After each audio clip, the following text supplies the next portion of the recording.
오늘 부활주일입니다. 우리가 성찬식과 또 여러 프로그램을 준비해서 함께 예배를 드려야 되겠지만 코로나로 인하여서 우리가 그런 의식을 예식을 이제 약소하게 드리겠습니다. 오늘 3차 예배 회복의 날로 우리가 정하고 그동안 함께 기도하며 여러분들 마음을 준비했을 텐데 오늘 이렇게 많은 분들이 함께 나와주셔서 너무나 여러분께 감사드리고 또 하나님께 영광을 올려드립니다. 아마 여러분들 그동안 교회는 오시지 못했지만 각 가정에서 예배를 드리시면서 굉장히 마음이 불편하시고 또 그러면서도 다시 내가 교회 가서 예배 드리고 내가 온전한 신앙생활 하기를 꿈꿔졌을 텐데 오늘 여러분들이 그 은혜를 주시고 우리 교회가 이렇게 하나가 되어 하나님께 예배 드릴 수 있는 거룩한 부활주일을 주시는 우리 하나님께 다 같이 감사와 영광의 박수 다시 한번 드리겠습니다. 할렐루야. 여러분 감사하고 하나님 감사합니다. 그리고 이제 우리가 사순절 기간에 특별 새벽 기도회를 했습니다. 한 번도 빠지지 않으신 분도 계시고 또 여러분들이 함께 주셨는데 감사드리고요. 다음 주일날 그분들에게 조그만 선물을 준비해서 시상을 하도록 하겠습니다. 이번 주부터 또 새벽 예배를 드리는데 화요일부터 금요일날 우리 아침 5시 반에 새벽 예배를 드리겠습니다. 참여하기를 원하시는 분들은 시간을 기억해 주시고 함께 기도해 주시기를 부탁을 드리겠습니다. 오늘 본문의 말씀을 통해서 기쁘고 기쁜 소식이라는 말씀 제목으로 하나님 말씀을 증거하겠습니다. 여러분 지금 여러분들이 정말 기다리시거나 아니면 여러분들이 정말 듣고 싶어 하시는 그런 소식이 있다면 무슨 소식이 있을까요? 정말 내가 꼭 오늘 이 시간 듣고 싶다. 아니면 내가 지금 정말 당장 듣고 싶은 여러분들에게 좋은 소식들이 있다고 한다면 과연 어떤 소식을 듣고 싶습니까? 제가 설교를 준비하면서 여러 가지 한번 생각해 보았어요. 코로나가 끝났다는 소식을 아마 다 듣고 싶을 겁니다. 전 세계 코로나가 종식이 됐다. 끝났다. 마스크 벗고 여러분 마음대로 예전처럼 살아라. 그 얘기를 아마 가장 많은 분들이 듣고 싶으실 것입니다. 그리고 아파트를 신청하신 분들은 아파트가 당첨됐다는 소식 들으면 굉장히 좋으시겠죠. 그리고 우리 천국 사시는 분들 정말 전국의 아파트 가격, 땅 가격 올라가는데 희한하게 천국만 아파트 가격이 떨어졌었어요. 그럼 우리들은 어떤 소식을 듣고 싶겠어요? 천국 아파트 가격 올라간다는 소식 들으면 굉장히 기쁘시겠죠. 주식을 사신 분들은 주식이 올라간다. 그리고 남편이 그리고 우리 가족이 회사에 진급되었다는 소식 아마 굉장히 기쁜 소식일 것입니다. 우리 청년들 이제 회사를 지원을 하고 이제 면접도 보고 시험을 보았는데 그 회사에서 합격했다는 소식 들으면 굉장히 기쁘실 거예요. 우리 학생들 열심히 공부해서 고등학교, 대학에 진학을 했는데 그 학교에서 합격했다는 소식을 들어도 굉장히 기쁘실 것입니다. 우리 나이 드신 어르신들은 무슨 소식이 가장 기쁠까 제가 곰곰이 생각해 보았는데 병원에 가서 검진을 받았는데 의사 선생님에게 건강하십니다. 깨끗하십니다. 100세는 사실 것 같습니다. 이 소식을 들으면 굉장히 기쁘실 것 같아요. 이 자리에 우리 학생 청년들 또 있는데 우리 청년들 때의 가장 기쁜 소식은 어떤 소식일까 고민해 봤는데 내가 사랑하는 내가 마음에 든 이성이 나에게 나도 너 좋다 그런 말을 들으면 굉장히 기쁘실 것 같아요. 아주 오래된 이야기입니다. 6.25 직후에 울산에서 동태 장사를 하던 여집사님이 계셨습니다. 이분은 참 가난한 분이었어요. 가족을 위해서 동태를 띄워와서 그것을 마을마다 다니며 그것을 팔면서 생계를 이어왔어요. 그런데 이 여집사님에게 한 가지 꿈이 있었어요. 그 꿈은 하나님 내가 우리 교회 건축하게 해주시고 하나님 나를 통한 이 교회에 봉헌하게 해주세요 라는 말도 안 되는 그런 꿈이 있었습니다. 매일 그런 꿈을 꾸었지만 5년이 지나고 10년이 지나도 그 꿈은 이루어지지 않았어요. 그의 형편은 나아지지도 않았고 그의 삶은 편하지도 않았습니다. 하지만 이 권사님, 집사님은 포기하지 않고 매일매일 동태를 팔면서 하나님 내 기도 들어주세요 라며 기도했다는 거예요. 그러던 어느 날 이 집사님이 어느 마을을 지나가는데 한 할머니가 그 집사님을 부르시더래요. 아주머니 잠깐 일로 와주세요. 그러면 할머니가 뭐라고 하시냐면 지금 내가 오랫동안 모아온 동전 보따리가 있는데 이 동전 보따리랑 이 동태 한 상자랑 좀 바꿀 수 있겠어? 그래서 이 아주머니는 할머니의 얼굴을 보고 그 오랫동안 모았던 이 보따리라고 그러니까 마음이 움직여서 이 집사님은 이 보따리 조그만 거 하나와 동태 한 상자를 바꿨대요. 그리고 그걸 가지고 집에 와서 열어보니까 한 번도 보지 못한, 뭔지 알지 못할 것 같은 희한한 물건이 그 속에 들어있었더라는 거예요. 이 집사님이 그걸 가지고 목사님을 찾아갔답니다. 목사님, 이게 뭘까요? 목사님도 아무리 봐도 본인이 알 수가 없어서 그 물건을 가지고 울산에서 서울의 인사동이라는 지역에 가면 골동품 가게가 참 많았답니다. 예전에 그 골동품 가게를 찾아가서 이 물건을 의뢰했다는 거예요. 감정을 의뢰했어요. 그랬더니 그 골동품 가게 주인이 이리저리 살펴보다가 이제 가격을 매겼는데 얼마를 주겠다고 가격을 매겼냐면 처음에 10만 원을 주겠다라고 가격을 매겼다는 거예요. 여러분 60년 전에 10만 원이면 우리 60년 전에 사셨던 우리 권사님들, 장로님은 그 가치가 얼마나 큰지를 아시죠? 저는요 40년 전에 제 별명이 100원이었습니다. 참고로 어린 시절에 얼마 전에 저희 사촌 형님이 저한테 다시 상기시켜 주시는데, 원식아 네 별명은 100원이었어. 100원만 엄마한테 가서 100원만. 그러면 우리 사촌 형님이, 저는 잊어버렸는데 제가 엄마한테 100원 들고 와가지고 과자 사 먹고 딱지 사고 이런 모습 보면 형님이 저한테 그랬대요. 야, 내 것도 좀 받아와. 그럼 제가 또 가서 엄마 100원만. 그럼 하루 종일 노는 거예요. 여러분들 이 60년 전에 10만 원이라고 한다면 어마어마하게 큰 돈이었다는 거예요. 그런데 목사님이 그랬대. 이건 내 물건이 아니고 감정받으러 온 물건이라 팔 수가 없습니다 라며 이제 가게를 나오려는데 그 주인이 목사님을 붙잡고 뭐라고 하시냐면 100만 원 줄 테니까 팔아라. 그때 목사님이 야, 이거 보통 물건이 아니구나, 이거 감 나가는 물건이구나. 그렇게 해서 그때부터 가슴은 뛰는데 담담이 생기더래. 팔 수가 없습니다. 200만 원 줄게요. 못 판다니까 300만 원 줄게요. 그러면서 오락가락 500만 원까지 올라갔어요. 근데 여러분 주인이 마지막에 뭐라고 하시냐면 이제 600만 원까지 주는데 더 이상 내가 줄 수가 없습니다. 안 받고 안 팔 것 같으면 가십시오. 목사님은 600만 원을 받고 그 골동품을 팔고 왔대요. 나중에 알고 보니까 이 골동품은 6.25 때 미국의 한 장교가 품고 있던 물건인데 이것도 오랫동안 이분이 가지고 있던 물건이에요. 전사하셨는데 이분의 사체는 찾을 수가 없었고 그 할머니가 돌아다니다가 그 물건을 주운 거예요.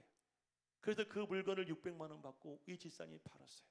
목사님은 600만 원을 들고 와서 집사님에게 드렸대요. 집사님은 울면서 그 돈을 가지고 기도해서 하나님, 내 기도를 들어줘서 감사합니다. 300만 원을 건축헌금으로 드리고 100만 원은 그 할머니에게 드리고 이제 200만 원 남았잖아요. 200만 원을 가지고 하나님께 또다시 기도했대요. 하나님, 이걸 가지고 내가 뭐 하면 좋을까요? 라고 기도하는데 기도 중에 자꾸 뭐가 보이냐면 울산 바닷가에 돌과 그리고 이 모래밭이 보이는데 그곳은 정말 허름하고 가치 없고 풀떼기 하나 나지 않는 가치 없는 그런 땅을 계속 보여주시라는 거예요. 한 번도 아니고 계속해서. 그래서 결국 이 집사님은 그 땅을 샀답니다. 평당 얼마였냐면 300원짜리 땅이었다고 그래요. 지금 300원짜리 땅이 있으면 저한테 좀 가르쳐 주십시오. 얼른 가서 사게. 5,000평이나 되는 300원짜리 땅을 150만 원 주고 이 집사님이 하셨대요. 그리고 하나님께 기도했어요. 하나님, 왜 이 땅을 보여주시고 왜 땅을 사게 하셨습니까? 하나님, 나에게 응답해 주세요 라면서 또 계속해서 기도하셨어요. 그러다 어느 날 갑자기 집사님의 집 앞에 검정색 세단이 확 들어오시더니 저처럼 양복 입은 두 사람이 들이시더라는 거예요. 007 가방을 들고 그 집 권사님을 만나자 해서 만났는데 이분들이 뭐라고 하시냐면 아주머니가 딴 그 땅을 저에게 파십시오 라고 말씀하시더라는 거예요. 그래서 얼마 주시렵니까? 1,000만 원 드리겠습니다. 여러분 같으면 어떠셨을 것 같아요? 할렐루야. 이 집사님이 어디서 그런 담담이 생기셨는데 안 팔겠습니다. 돌아가세요. 그리고 그분들을 돌려보냈대요. 얼마 후에 다시 오셨는데 1억 원을 줄 테니까 파시라고. 안 판다니까요. 2억 원을 줄 테니까. 싫다니까요. 그렇게 이 집사님이 얼마에 팔았냐면 29원으로 그 땅을 팔았다는 거예요. 무려 2,000배의 차익을 남겼어요. 제가 이 간증을 보는데요, 요즘 같았으면 이 집사님 무조건 들어갑니다. 요즘 LH 사건이 터졌잖아요. 그러다 헐값에 땅을 사가지고 여러분 그렇게 목돈 번 사람은요 살아날 수가 없는 세상에. 그런데 60년 전 이야기잖아요. 이 집사님은요 150만 원짜리 땅을 29원에 파는 2000배의 수익을 얻게 되었어요. 그래서 이 집사님 그 돈으로 11조를 드리고, 또 여러분 이전에 지었던 교회 목사님께, 목사님 울산에 제일 좋은 교회, 제일 아름다운 교회 쳐주세요. 건축원금을 드렸대요. 그리고 기도해서 하나님 뭐 하면 될까요? 그런데 또 어느 땅을 보여주시더래. 그 땅을 샀어. 아파트 단지가 들어왔어. 그 당시 이제 집사님이 권사님이 되셨겠죠? 이 권사님은 수천억 대의 부자가 되었답니다. 제가 뽕이 아니라 한 간증을 저도 캡처해서 여러분들에게 말씀드린 거예요. 이 집사님은 동태장사 시절에 하나님께, 하나님 나도 성전 건축하고 하나님께 드리고 싶어요라는 그 기도를 드리고 하나님께 응답을 기다렸는데, 한 할머니를 만나서 골동품을 만나고 그 골동품이 그 집사님의 기도를 응답해주고 그 집사님의 응답이 더 나아가서 그 가정을 큰 복으로 인도해 주었다는 이야기입니다. 은혜가 되시죠? 여러분도 이렇게 은혜 받고 응답 받으시고 이 권사님처럼 거부가 되시기를 주의 이름으로 축복합니다. 그런데 우리는 오늘 이 시간에 우리가 듣고 싶은 소리가 아니라 우리가 들어야 될 소식을 오늘 예수님이 우리에게 전해 주셨습니다. 그것을 가르쳐서 복음이라고 오늘 성경은 말을 하고 있습니다. 이 복음은 우리에게 영생을 주고, 이 복음은 우리에게 구원을 주시고, 이 복음은 우리에게 이 땅에 누릴 수 없었던 말할 수 없는 기쁨을 주시는 소식이 바로 이 복음이었다는 사실이에요. 자, 그러면 오늘 본문 말씀 속에 나오는 복음이 무엇인가를 우리가 함께 찾아보겠습니다. 복음이란 말을 영어 성경에 보니까 굿뉴스라고 합니다. 그리고 가스펠이라고도 합니다. 그래서 이 복음이라는 뜻은 어떤 뜻이냐면 좋은 소식, 기쁜 소식이라는 그런 뜻을 가지고 있습니다. 그러면 성경적으로 복음은 어떤 뜻이냐면 하나님이 우리 인간들에게 무슨 좋은 소식을 가지고 오셨다는 거예요. 우리 인간들에게 기쁜 소식을 전해주셨다는 이야기가 바로 복음이에요. 그러면 이 복음은 어떤 소식일까요? 이 복음은 어떤 기쁜 소식일까요? 그것은 우리 인간들은 죄로 말미암아 하나님께 형벌을 받고 여러분 사망의 권세를 헤어나올 수 없는 그런 고통 속에 살아가지만, 그런 인간들에게 하나님께서 은혜를 베풀어 주셔서 우리의 죄를 사하시고 뿐만 아니라 우리를 구원하시기 위하여 이 땅에 메시아를 보내주셨습니다. 그리고 그 메시아가 십자가를 지셔서 십자가 위에서 여러분과 저의 모든 더러운 죄를 다 대속하여 주셨고, 예수께서 부활하심으로 말미암아 그 예수를 믿는 자들이 멸망하지 않고 영생을 얻을 수 있는 그 놀라운 소식이 바로 복음이에요. 기쁨이에요. 어쩌면 이 울산의 동태장사 집사님이 들었던 하나님의 그 소식보다도 여러분 우리가 이 복음을 듣는다고 한다면 여러분이 더 큰 자들이고 더 하나님께 복을 받은 자들임을 믿으시기를 주의 이름으로 간절히 축복을 드립니다. 우리나라 성경을 이 굿뉴스라는 가스펠이라는 이 단어를 해석할 때 어떻게 어떤 말로 해석하면 좋을까를 고민하다가 여러분들 복음, 복자의 소리음자를 써서 복음이라는 그런 단어로 해석을 했다고 합니다. 그러면 이 성경은 헬라어로 된 이 성경은 이 복음이라는 말을 어떤 말로 사용했는가? 헬라에서는 이 말을 유앙겔리온이라는 단어를 썼다고 합니다. 이 유앙겔리온이라는 말은 어떤 뜻이냐면 기쁜 소식을 전해주는 사람이라는 뜻입니다.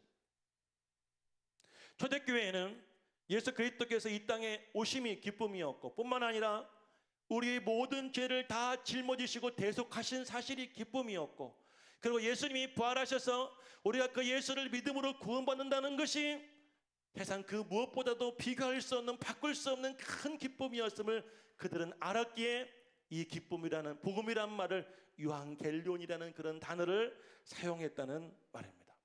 그러면 이 유앙겔리온 복음이라는 말이 어디에서부터 유래가 되었을까요? 역사를 보게 되어지면 페르시아와 그리스의 전쟁이 일어났습니다. 당시에 세계 최강대국이었던 페르시아는 정복 전쟁을 하다가 그리스에 이르게 되었고, 그리스라고 하는 그런 작은 나라와 전쟁을 하게 되었습니다. 자, 그런데 그 당시에 전쟁을 하게 되어지잖아요. 만약에 강대국이 쳐들어왔을 때 항복을 하게 되어지면 나라는 빼앗기지만 재산은 빼앗기지 않아요. 죽음은, 목숨은 빼앗기지 않아요. 그런데 만약에 대항을 했다가 전쟁을 해서 졌잖아요. 그러면 전쟁의 패전 국가는 모든 것을 다 빼앗기는 그런 시대였습니다. 그런데 그리스가 여러분들 모든 자원과 그리고 여러분들 그 군사의 수와 모든 상황을 보았을 때는 열세였지만 이 페르시아와 전쟁을 강행을 하게 됩니다. 왜냐하면 이 그리스에는 여러분들 잘 알고 계시는 스파르타라고 하는 그런 도시에서 길러진 용맹한 군사들이 있었던 것입니다.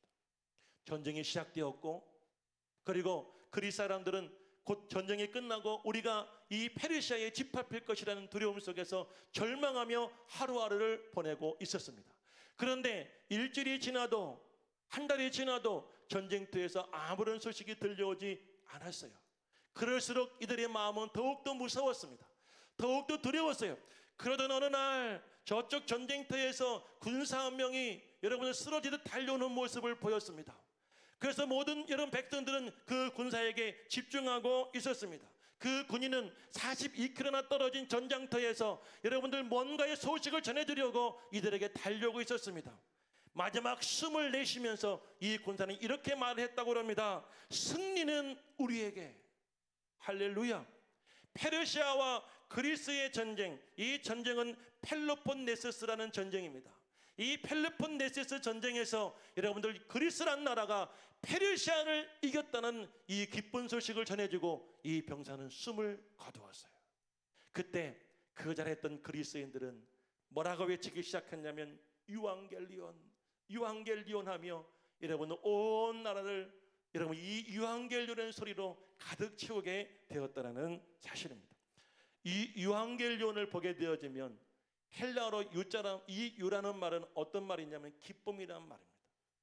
그리고 앙겔리온이라는 말은 어떤 뜻이냐면 천사라는 말이에요. 그러니까 이 유앙겔리온이라는 말의 뜻은요, 기쁨을 전해주는 천사라는 그런 뜻이에요. 여러분들 42km를 달려와 승리는 우리에게라는 말을 전해준 이 군사가 그들에게는 유앙겔리온이었던 것입니다. 할렐루야. 그래서 그때부터 이 그리스 로마에서는 이 유앙겔리온이라는 말이 사용되어지기 시작했는데, 그런데 이 의미가 잘못 사용됐다는 사실이에요. 왜냐하면 여러분 이 유앙겔리온이라는 말은 로마의 모든 황제와 관련된 소식을 전할 때 썼다고 합니다. 그래서 황제의 출생도 유앙겔리온이에요. 황제의 생일도, 황제의 즉위식도 유앙겔리온이었어요.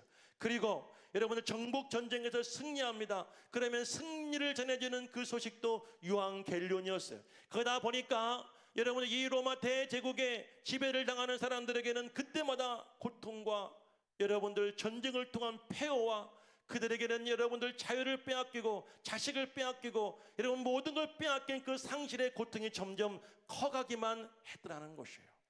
그런데 여러분들 이 유앙겔리온이 언제 제일 먼저 사용되어졌는가? 제가 로마서 1장 말씀을 시작할 때 여러분들에게 전했던 이야기입니다. 유앙겔리온은 이스라엘 백성들이 바벨론에 이제 포로가 되어서 끌려가고 그들에게 노예 생활을 하게 됩니다. 그런데 이 그리스를 쳐들어왔던 이 페르시아를 바벨론을 정복하게 됩니다. 이제 바벨론이 지배했던 그들을 페르시아라는 나라가 지배하게 되어지는데, 이 페르시아에 고레스라고 하는 왕이 일어나고, 이 고레스라는 왕은 어떤 명령을 내렸냐면 이스라엘 백성들에게 자유함을 명령했습니다. 그들의 여러분들 노예에서 그들을 포로에서 놓아주라고 하는 그런 해방 명령을 내렸다는 사실이에요. 그때부터 그 나라에 어떤 소식이 전해지기 시작했냐면 모든 유대인들은 이제부터 자유입니다. 당신들 나라로 돌아가도 괜찮습니다. 할렐루야. 얼마나 그들이 바랬던 소식일까요? 얼마나 그들이 기다려왔던 소식일까요? 마치 우리가 이 코로나 전국에 언제 끝날지 모르는 이 코로나와 싸우고 있을 때 우리는 백신을 맞으면 이제 다시 예전의 삶을 회복할 수 있을 것이라는 그런 기대감을 가지고 있지만 언제 내가 백신을 받을지 모르잖아요. 백신을 맞아도 언제 전 세계가 여러분 이 코로나부터 자유로울지 우리는 알 수 없잖아요. 그러니까 너나 없이 모든 사람들의 마음속에 빨리 코로나가 지나갔으면, 빨리 코로나가 끝났으면 막연한 기대감을 갖고 살았던 이스라엘 백성들에게 당신들은 자유입니다. 당신들은 자유예요. 당신 나라 돌아가도 괜찮습니다는 이 소식이 전해지자 그 소식을 전해주는 사람들에게 유앙겔리온 그런 말이 사용되어지기 시작했다는 말입니다. 사랑하는 여러분들, 이 기독교 복음은 어떤 의미가 있을까요? 오늘 이 부활절, 하나님께서 이 땅에 예수 그리스도를 보내주셨고 예수님이 이 땅에 하나님의 나라를 증거하셨으며, 그리고 여러분 예수님 십자가 위에서 저와 여러분의 모든 죄를 짊어지셨고, 그리고 부활하셨던 이 사건이 우리에게 얼마나 큰 소식이고 얼마나 좋은 소식일까요? 이 복음의 의미를 잠깐 생각해 보면 세 가지 생각할 수 있습니다. 첫 번째, 이 복음이라는 것은 누구에게나 동일하게 제공되어지는 기쁨의 소식인 줄로 믿습니다. 세상에서 경험되는 기쁨은 그 기쁨에 해당된 사람에게만 극히 제한적일 수밖에 없습니다. 예를 들어 보면 운동 경기에서 승리한 사람, 1등한 사람에게는 승리의 월계관이 주어지고 승리의 메달이 주어지지만 패배한 사람들은 어느 누구도 그 사람을 기억하거나 알아주지를 않아요. 이제 이번 주 수요일 날 되어지면 크게 서울과 부산 그리고 각 지역에 이제 여러분들 의원들을 뽑게 됩니다. 지금 여러분 서로가 자기 당을 뽑아주고 서로가 내세운 그 사람들을 뽑아달라고 유세하며 지금 여러 사람들이 다니고 있죠. 여러분들 이제 수요일 날 되어지면 결정이 나게 될 것입니다. 결정 날 때 여러분들 그 시장으로 의원으로 뽑힌 사람들은 기쁘겠지만, 그 당은 기쁘겠지만 뽑히지 않은 그 당은 여러분들 반대로 절망하며 슬퍼지겠죠. 그러나 여러분들 그리스도의 복음은 모든 사람들에게 여러분 기쁨이 주어진다는 사실이에요. 나에게도 기쁘면 너도 기쁘고, 너도 기쁘면 우리 모두가 다 기쁜 줄로 믿으시기를 주의 이름으로 간절히 축복합니다. 그리스도의 복음은 공평합니다. 공산국가에도 자유국가에도 여러분 모든 사람들에게 동일하게 주어지는 이 기쁨을 믿으시기를 간절히 축원합니다. 두 번째, 여러분들 이 복음은 영원하다는 사실이에요.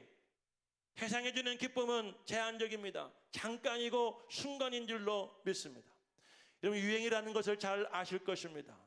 우리 권사님들 예전에는 이런 옷이 유행이었습니다. 이런 신발이 유행이었고 이런 머리 스타일이 유행이었어요.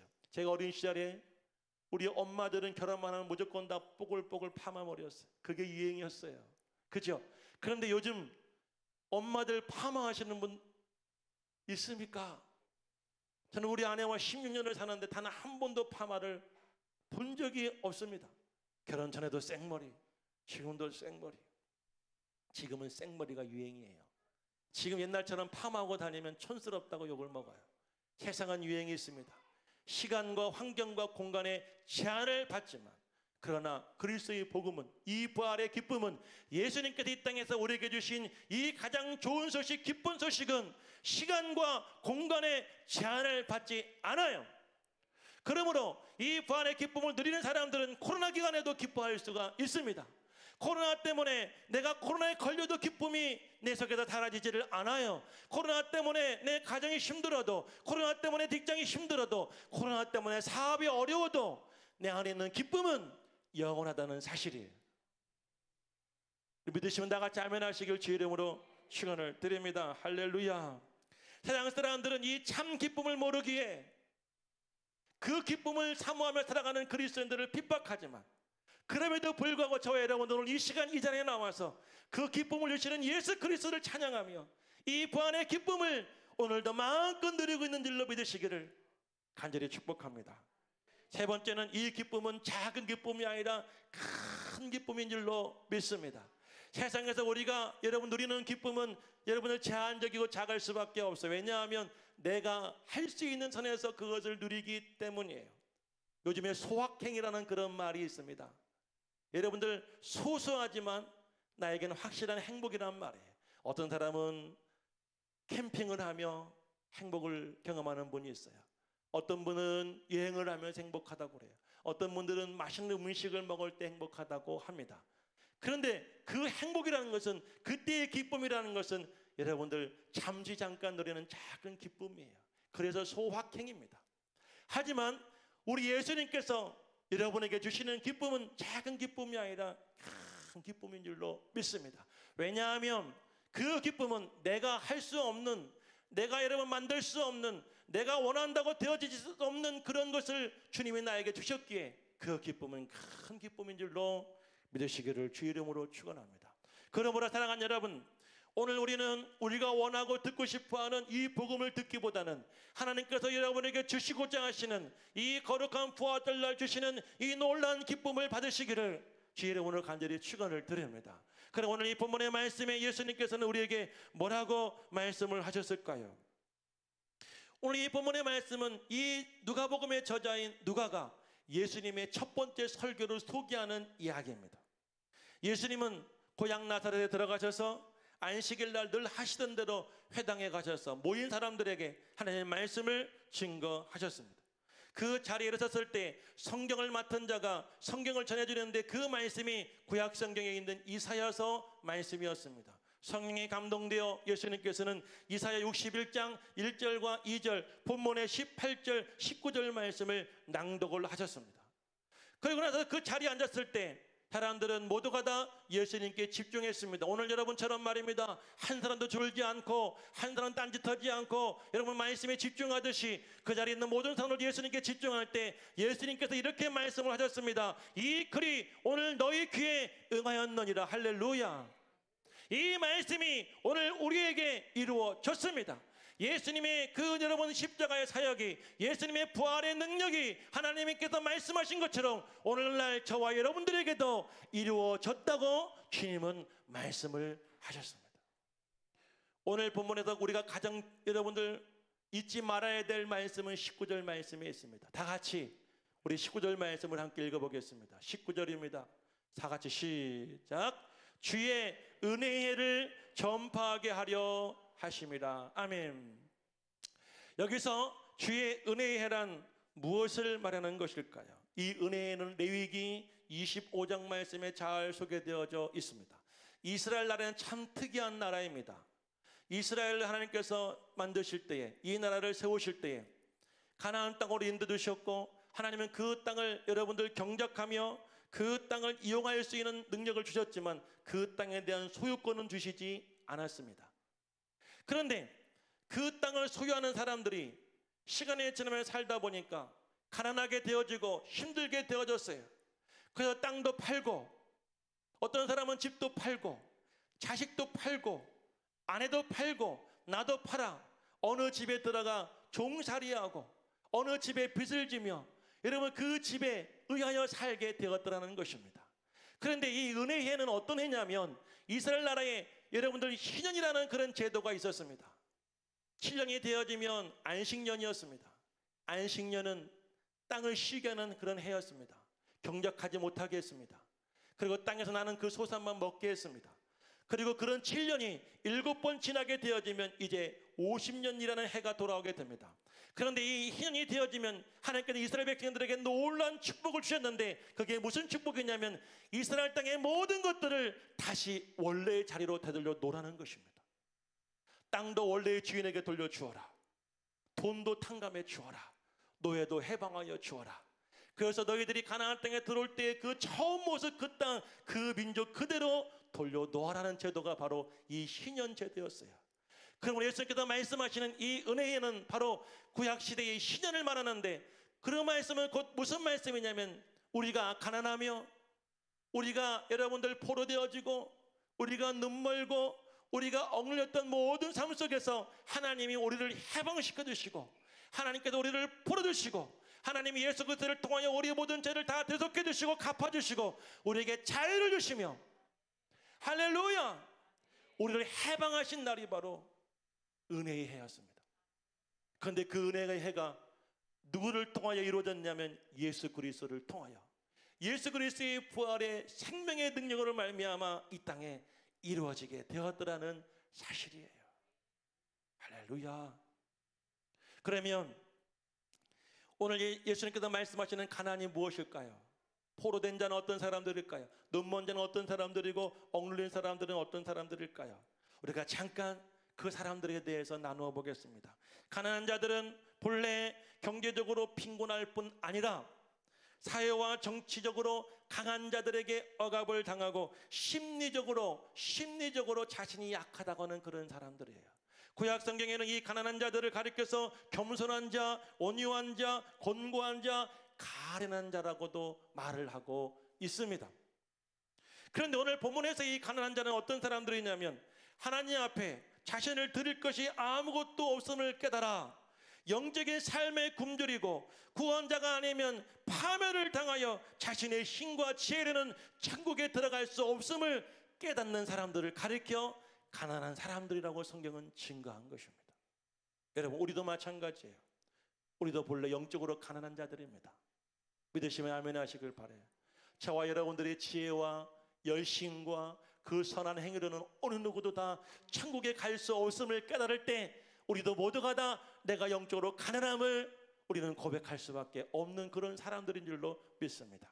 그렇다고 한다면 포로된 사람은 어떤 사람들일까요? 여러분들, 이 포로라는 것은 전쟁 때 이런 여러분들 생겼던 말이잖아요. 전쟁에 패전을 하여 여러분 승리한 국가에게 끌려가는 사람들을 가리켜 이 포로라는 그런 말을 사용을 했습니다. 그러면 여러분들, 이 포로된 자는 어떤 사람들이냐면 사회적으로 볼 때는 종된 사람들이지만 그리고 무엇인가에 사로잡혀 사는 사람들을 가리켜 포로된 사람이라고 합니다. 영적으로 말입니다. 그래서 정신적으로 게임이나 도박이나 음란물에 포로 잡힌 사람들이 있습니다. 또 육신적으로 술이나 담배나 마약이나 그리고 식탐과 같은 정욕에 포로된 그런 사람들도 있습니다. 그러니까 여러분, 이 포로된 사람들 어떤 사람들이냐면 자신의 힘으로는 헤어나올 수 없는 세상 무언가에 사로잡혀 살아가고 있는데 아무리 몸부림쳐봐도 아무리 노력해봐도 아무리 열심히 해봐도 그 속에서 빠져나올 수 없는 그 상태를 가리켜 포로된 자라고도 성경은 말하고 있습니다. 세 번째는 눈먼 자라고 합니다. 육신적으로 볼 때는 앞을 못 보는 자라고도 하지만 영적으로 볼 때에는 어떤 말이냐면 참으로 가치 있는 것을 보지 못하고 잘못된 것을 쫓아 사는 가치관이 뒤바뀌어진 사람을 가리켜 눈먼 자라고 성경은 말하고 있습니다. 출세라가는 욕망에 눈이 멀어서 인간관계를 파괴하는 사람들, 정욕에 눈이 멀어서 가정을 파괴하는 사람들, 돈에 눈이 멀어서 자신을 속이고 남을 속이며 세상을 파괴하는 그런 사람들을 성경은 눈먼 자라고 합니다. 성경에는 대표적으로 삭개오라는 사람이 나옵니다. 삭개오 잘 아시죠? 삭개오는 세리장이었습니다. 그 당시에 이 세금 제도는 어땠느냐면 지역별로 경매를 붙였다고 합니다. 그래서 가장 많은 돈을 헌납한 사람을 세리장으로 세워 주었어요. 이 세리장은 큰 도시를 관할하는 사람이었어요. 그 사람 밑에는 작은 도시를 여러분 담당하는 세리들이 있었겠죠. 이 사람들은 철저히 로마의 귀속이 되었습니다. 자기 민족을 여러분 배반합니다. 그래서 여러분들 부귀영화를 위하여서는 여러분들 이 로마를 위해서 충성을 맹세하는 그런 사람들이었어요. 사회의 정의나 자비 같은 것은 그들의 가치에 없었습니다. 돈 버는 것이라고 한다면, 돈 되는 길이라고 한다면 무엇이든지 영혼까지 팔았던 사람들이 바로 이 세리들이었어요. 그런데 삭개오에게 놀라운 일이 벌어져요. 예수님이 지나가시는데 사람들 틈바구니에서 예수를 보고 싶었던 거예요.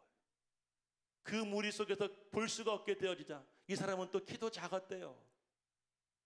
우리 권지사님처럼 키가 컸으면, 우리 광장님처럼 키가 컸으면 이렇게 깨금발지면 볼 수 있을 텐데 저처럼 키가 작으니까 볼 수가 없었어요. 이 사람이 뭘 찾았냐면 돌감람나무, 뽕나무를 찾아서 그 위로 올라갔어요. 그 나무에 매달려 그 행렬을 지나가는 예수를 보고 있을 때 예수님이 걸음을 멈추시고 이 삭개오에게 말씀하시기를 삭개오야 내려오라, 내가 오늘 너희 집에 유하리라고 말씀하셨습니다. 얼마나 기뻤는 삭개오는 뛰어내려와 예수님께 이렇게 고백을 합니다. 예수님, 저는 제 재산의 반을 띄어서 가난한 자들에게 나누어 주겠습니다. 그리고 예수님, 제가 지금까지 살아오면서 남의 것을 속여 빼앗은 것이 있으면 4배나 갚겠습니다라는 놀라운 고백을 하게 되었습니다. 여러분, 세상적으로 볼 때는 부자였고 출세했고 세상적으로 볼 때는 여러분들 부족함는 그런 사람이었는지 모르지만 이 사람은 가난한 사람이었어요. 이 사람은 곤고한 사람이었어요. 이 사람은 포로된 사람이었습니다. 이 사람은 돈에 세속에 눈이 먼 사람이었어요. 그런데 이 사람이 예수를 만나게 될 때 인생이 바뀌었습니다. 가치관이 바뀌었습니다. 소유하고 착취하고 탐욕스러웠던 인생이 이제 나눠줍니다. 포기합니다. 헌신하고 봉사하는 삶으로 바뀌게 된 줄로 믿으시기를 주의 이름으로 간절히 축복합니다. 예수님께서 뭐라고 말씀하시냐면 오늘 구원이 너희 집에 이르렀느니라. 할렐루야. 여러분들 바로 이것이 은혜의 해인 것입니다. 바로 이것이 부활의 은혜이고 부활의 능력이고 부활의 축복임을 믿으시기를 예수 이름으로 간절히 축원을 드립니다. 우리는 부활절이 되어지면 계란을 깨는 그런 풍습이 있습니다. 왜 우리는 계란을 먹습니까? 계란 그 껍데기 속에 그 여러분 노린자가 흰자에서 무슨 일이 벌어질까? 이 화학적 반응에 대해서 변화에 대해서 여러분 우리는 아는 사람들이 없었어요. 그런데 시간이 지나고 나니까 무언가 그 속에서 이 알을 껍질을 깨고 나오는데 그곳에서 병아리가 나오더라는 거예요. 예수님께서 여러분을 돌아가셨을 때 모든 사람들은 여러분들 끝났다고 생각을 했습니다. 절망했습니다. 여러분들 믿기를 포기했어요. 그런데 예수님이 3일 만에 다시 살아나셨습니다. 부활하셨습니다. 그리고 그들에게 다시 오신 줄로 믿으시기를 주의 이름으로 축복합니다. 그리고 주님이 이 모든 복음의 사역을 우리에게 완성시켜 주신 거예요. 이루어 주신 거예요. 가난한 자들을 부유하게 하셨습니다. 포로된 자들에게 자유를 주셨습니다. 눈먼 자들의 눈을 뜨게 주셨고, 그리고 마지막으로 여러분들 눌린 자들에게 자유함을 주신 분이 바로 예수 그리스도였던 줄로 믿으시기를 주의 이름으로 간절히 축복합니다. 이제 근원적인 말씀을 드리겠습니다. 유한겔리온, 우리에게 기쁨을 전하는 자, 바로 예수 그리스도의 부활절이 바로 오늘 이 아침입니다. 우리가 예수를 믿고 살아가면서 이 부활절의 의미를 그저 1년에 한 번씩 치르는 행사로 생각하신다면 부활의 능력과 부활의 기쁨과 부활의 그 어마어마한 영광은 아마 여러분들이 되지 못할 것입니다. 그러나 여러분들 생각해 보시길 바라요. 우리는 지난 1년 동안 그 어느 해보다도 참으로 어렵고 참으로 힘들고 곤고하며 외롭고 고통스러운 그런 삶을 살아왔습니다. 코로나를 만나서 우리는 여러분 누군지 언제든지 코로나에 걸릴 수 있다는 그런 두려움 때문에 사람을 만날 수도 없고 내 마음대로 갈 수도 없고 무언가 할 수도 없는 그런 삶을 살아왔습니다.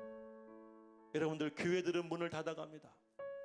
어느 사이트에 보니까 제가 아는 목사님이 목사님들 보는 사이트를 보여주는데 뭘 보여주냐면 무료로 교회 의자를 나누어 줍니다.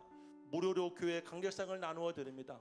무료로 교회 헌금대를 나눠드립니다라는 그런 광고가 어마어마하게 올라옵니다. 그게 무슨 말이었었겠어요? 교회들이 문을 닫고 있습니다.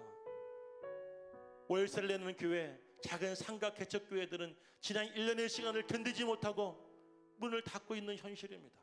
그럼 여러분들은 어떻습니까? 수많은 가게들이, 수많은 사업장이 문을 닫습니다. 저희 교회에 서울 동대문에서 옷가게를 하시는 성도님이 계세요. 여러분들 동대문이 폐허가 됐다고 말합니다. 남아있는 상가가 없다고 그래요. 다 문을 닫고 폐허 도시가 되었다는 거예요. 지금 이것이 우리의 현실입니다. 이런 삶을, 이런 환경을 저와 여러분들이 살아왔습니다.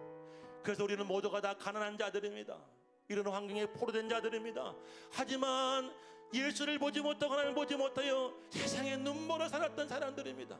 그 속에서 억눌리며 살아가지만 내가 아무리 발버둥치고 노력해왔지만 우리의 힘으로는, 우리의 능력으로는 헤어나올 수 없는 그런 연약한 자들이었습니다. 오늘 주님이 여러분과 저에게 은혜의 해를 주셨습니다. 믿으시면 아멘 하시길 주의 이름으로 축복합니다. 이 땅에 오신 주님께서 부활하시는 말미암아 그 모든 절망과 고난과 고통과 이 사망의 권세를 이기시고 죽음에서 부활하신 날이 바로 오늘 거룩한 부활절입니다. 그 부활의 주를 믿으신다고 한다면 여러분들에게도 은혜의 해가, 여러분들에게도 이 희년의 역사가 일어나게 될 줄로 믿습니다. 이런 것도 다시 찾고, 여러분 자유를 다시 찾고, 여러분 빼앗겼던 모든 것들이 회복되어지는 놀라운 은혜의 역사가 오늘 여러분들의 삶 속에 일어나기를 간절히 축원합니다. 할렐루야, 할렐루야. 주여 나를 고쳐주시옵소서. 주여 나를 세워주시옵소서. 코로나에 빼앗겼던, 세상에 빼앗겼던 나를 되찾는 시간